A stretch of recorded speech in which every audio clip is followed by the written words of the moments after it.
সবাইকে স্বাগত জানাচ্ছি বিডিভিউজ ইনফোটেনমেন্টে। আপনাদের সাথে আছি আমি সুস্মিতা দাস। ইরান আজ এমন এক সামরিক রাজনৈতিক সন্ধিক্ষণে দাঁড়িয়ে আছে যেখানে দৃশ্যত রাষ্ট্র আবার নিয়ন্ত্রণ প্রতিষ্ঠা করেছে, কিন্তু সেই নিয়ন্ত্রণের ভেতরেই ভবিষ্যৎ অস্থিতিশীলতার বীজ রয়ে গেছে। সাম্প্রতিক বিক্ষোভ দমন, ব্যাপক গ্রেফতার, সম্পদ বাজেয়াপ্তকরণ এবং সন্ত্রাসবাদ আইনে মামলা রাষ্ট্রের কঠোর শক্তি প্রয়োগের সক্ষমতা দেখালেও এটি একই সঙ্গে ইঙ্গিত দেয় যে শাসন ব্যবস্থা তার বৈধতা ও নিরাপত্তা কাঠামোকে টিকিয়ে রাখতে ক্রমেই বেশি বল প্রয়োগের ওপর নির্ভরশীল হয়ে পড়ছে। সামরিক বিশ্লেষণের দৃষ্টিকোণ থেকে এই বাস্তবতা বোঝার অর্থ হল শুধু অভ্যন্তরীণ নিরাপত্তা নয়, বরং ইরানের সামগ্রিক প্রতিরক্ষা দর্শন, আঞ্চলিক কৌশল, পরাশক্তির সঙ্গে সংঘাতের ঝুঁকি এবং দীর্ঘমেয়াদী রাষ্ট্রীয় টিকে থাকার প্রশ্ন একসঙ্গে বিবেচনা করা। আরও বিস্তারিত থাকছে ওয়াহিদ ফারুকীর প্রতিবেদনে।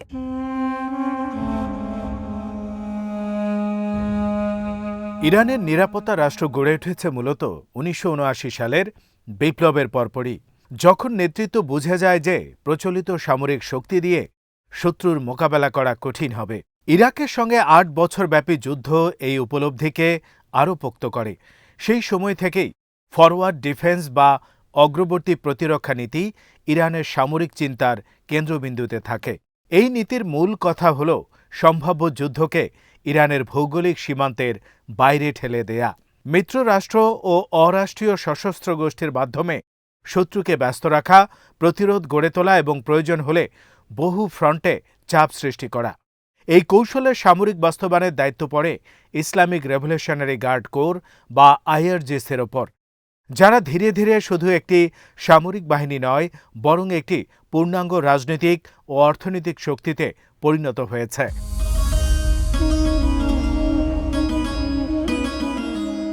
বর্তমান পরিস্থিতিতে এই ফরওয়ার্ড ডিফেন্স কৌশল একদিকে দুর্বল, অন্যদিকে আরও আগ্রাসী হয়ে উঠেছে।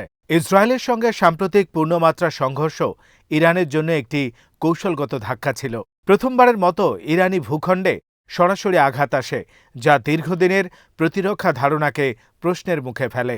সামরিক বিশ্লেষণে দেখা যায় ইসরায়েল বহু বছর ধরে পরিকল্পিতভাবে ইরানের আঞ্চলিক নেটওয়ার্ককে দুর্বল করেছে, হিজবুল্লাহর অস্ত্রভাণ্ডার ও নেতৃত্বকে আঘাত করেছে, সিরিয়ার ইরানি উপস্থিতিকে সীমিত করেছে এবং ইরাকে মিলিশিয়াদের রাজনৈতিক ব্যবস্থার ভেতরে আটকে দিয়েছে।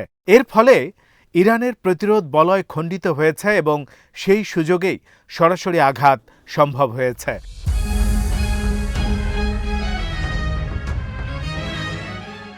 এই প্রেক্ষাপটে ইরানের সামরিক নেতৃত্বের সামনে দুটি পথ স্পষ্ট।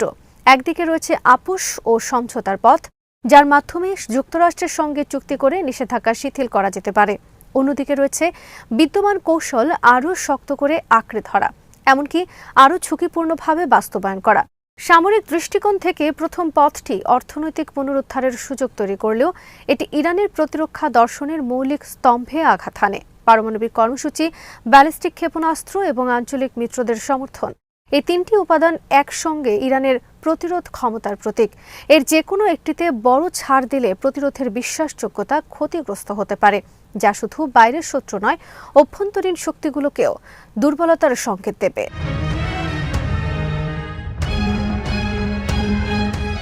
পারমাণবিক কর্মসূচি ইরানের জন্য কেবল শক্তির প্রতীক নয়, বরং একটি কৌশলগত বিমা। সামরিক বিশ্লেষকরা একে প্রায় ল্যাটেন্ট ডিটারেন্স বা সুপ্ত প্রতিরোধ সক্ষমতা হিসেবে বর্ণনা করেন। ইরান দাবি করে যে তার পারমাণবিক কর্মসূচি বেসামরিক, কিন্তু বাস্তবে এটি এমন এক সক্ষমতা তৈরি করেছে যা প্রয়োজনে দ্রুত সামরিক রূপ নিতে পারে। যুক্তরাষ্ট্রের দাবি অনুযায়ী সম্পূর্ণ অবকাঠামো ধ্বংস করা হলে ইরান শুধু এই বিমা হারাবে না, বরং ভবিষ্যতে যে কোনো সামরিক হুমকির মুখে অনেক বেশি অরক্ষিত হয়ে পড়বে। তাই সামরিক দৃষ্টিতে এই দাবি মেনে নেওয়া ইরানের জন্য প্রায় অসম্ভব।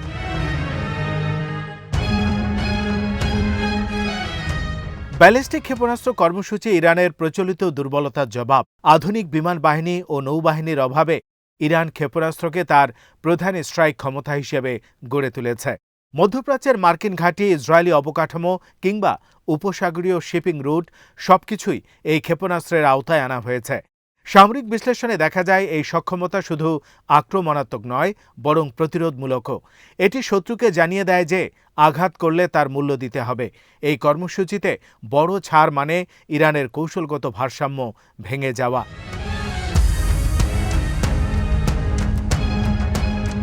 আঞ্চলিক মিত্রদের প্রশ্নটি আরও জটিল। হিজবুল্লাহ, ইরাকি মিলিশিয়া, হুথি এরা সবাই ইরানের কৌশলগত গভীরতার অংশ। যদিও সাম্প্রতিক বছরগুলোতে এদের কার্যকারিতা কমেছে, তবুও ইরানের সামরিক চিন্তায় এরা এখনও অপরিহার্য।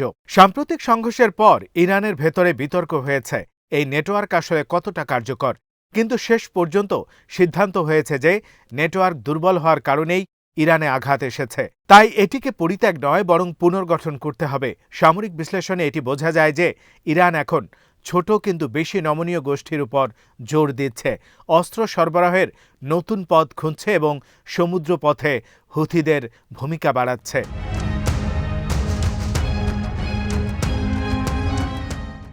অভ্যন্তরীণ নিরাপত্তা পরিস্থিতিও সামরিক বিশ্লেষণের গুরুত্বপূর্ণ অংশ। সাম্প্রতিক বিক্ষোভ দেখিয়েছে যে অর্থনৈতিক সংকট সরাসরি নিরাপত্তা ঝুঁকিতে রূপ নিতে পারে। মূল্যস্ফীতি, মুদ্রার পতন, বিদ্যুৎ ও পানির সংকট, এই সবকিছু মিলিয়ে একটি বিস্ফোরক সামাজিক পরিবেশ তৈরি হয়েছে।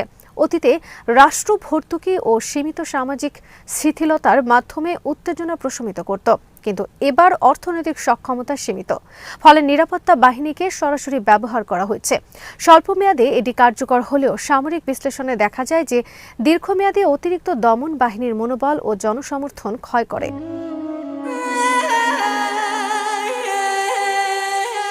আইআরজিসির ক্রমবর্ধমান ভূমিকা এখানে বিশেষভাবে গুরুত্বপূর্ণ।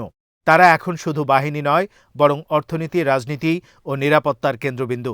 সামরিক বিশ্লেষকেরা মনে করেন ইরান ধীরে ধীরে একটি ক্ল্যারিক্যাল রাষ্ট্র থেকে সামরিক নিরাপত্তা রাষ্ট্রে রূপান্তরিত হচ্ছে। এই রূপান্তর ক্ষমতার কেন্দ্রীকরণ ঘটালেও এটি একই সঙ্গে ঝুঁকি বাড়ায়, কারণ সামরিক নেতৃত্ব সাধারণত হুমকি ও শক্তির ভাষায় চিন্তা করে, যা কূটনৈতিক নমনীয়তা কমিয়ে দেয়। তবে তাদের দৃষ্টিতে এটি প্রয়োজনীয়, কারণ তারা বিশ্বাস করে যে কঠোর শক্তি ছাড়া রাষ্ট্র টিকে থাকবে না।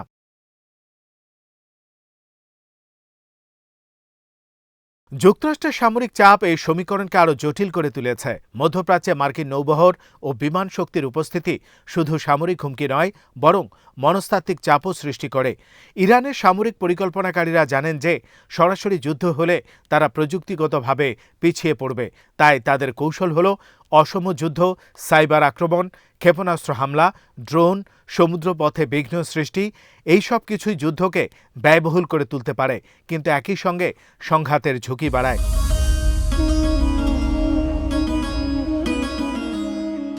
গালফ রাষ্ট্রগুলোর ভূমিকা এখানে এক ধরনের ভারসাম্য রক্ষাকারী। তারা চায় না যে ইরান ও যুক্তরাষ্ট্রের সরাসরি যুদ্ধ তাদের ভূখণ্ড ও অর্থনীতিকে ধ্বংস করুক। তাই তারা কূটনৈতিকভাবে উত্তেজনা কমানোর চেষ্টা করছে। সামরিক বিশ্লেষণে এটি বোঝা যায় যে এই আঞ্চলিক মধ্যস্থতা ইরানের জন্য একটি কৌশলগত সুযোগ, কিন্তু একই সঙ্গে সীমাবদ্ধতাও। কারণ ইরান এতে বুঝে যায় যে আঞ্চলিক যুদ্ধ হলে সে একা পড়ে যেতে পারে।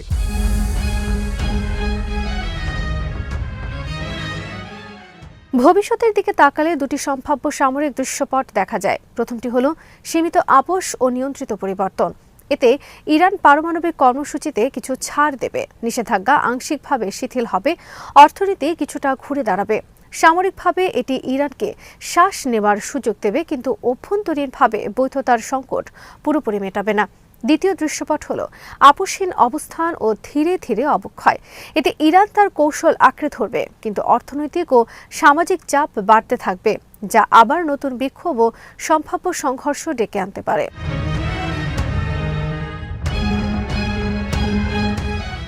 সর্বোপরি সামরিক বিশ্লেষণের আলোকে বলা যায় যে ইরানে পরিবর্তন একটি অনিবার্য প্রক্রিয়া। প্রশ্ন হল, এই পরিবর্তন কিভাবে আসবে? এটি কি হবে হঠাৎ বিস্ফোরণের মতো, নাকি ধীরে ধীরে রূপান্তরের মাধ্যমে? খামেনির পরবর্তী যুগে ক্ষমতার ভারসাম্য কিভাবে গঠিত হবে সেটিও একটি বড় সামরিক প্রশ্ন। যদি নিরাপত্তা প্রতিষ্ঠানগুলো নতুন রূপে ক্ষমতায় আসে, তবে ইরান হয়তো একটি সোভিয়েত পরবর্তী ধরনের রূপান্তরের মধ্য দিয়ে যাবে, যেখানে পুরনো আদর্শিক কাঠামো ভেঙে গিয়ে একটি নতুন কিন্তু এখনও কর্তৃত্ববাদী ব্যবস্থা তৈরি হবে। অন্যদিকে যদি সামাজিক চাপ সামরিক কাঠামোকেও ভেঙে দেয়, তবে অস্থির ও অনিশ্চিত ভবিষ্যৎ অপেক্ষা করছে।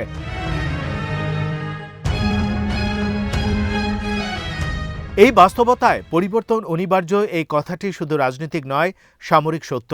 ইরানের বর্তমান নিরাপত্তা কাঠামো একদিকে শক্তিশালী, অন্যদিকে ভঙ্গুর। শক্তিশালী কারণে এটি এখন দমন ও প্রতিরোধ করতে পারে, ভঙ্গুর কারণে এটি ক্রমেই বেশি সম্পদ ব্যয় করে এবং কম বৈধতা অর্জন করে। সামরিক বিশ্লেষণের দৃষ্টিতে ইরানের সামনে সবচেয়ে বড় চ্যালেঞ্জ হল কিভাবে শক্তি, বৈধতা ও স্থিতিশীলতার মধ্যে নতুন ভারসাম্য তৈরি করা যায়।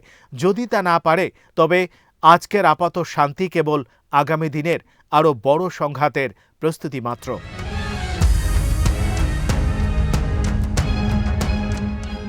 আজ এখানেই শেষ করছি।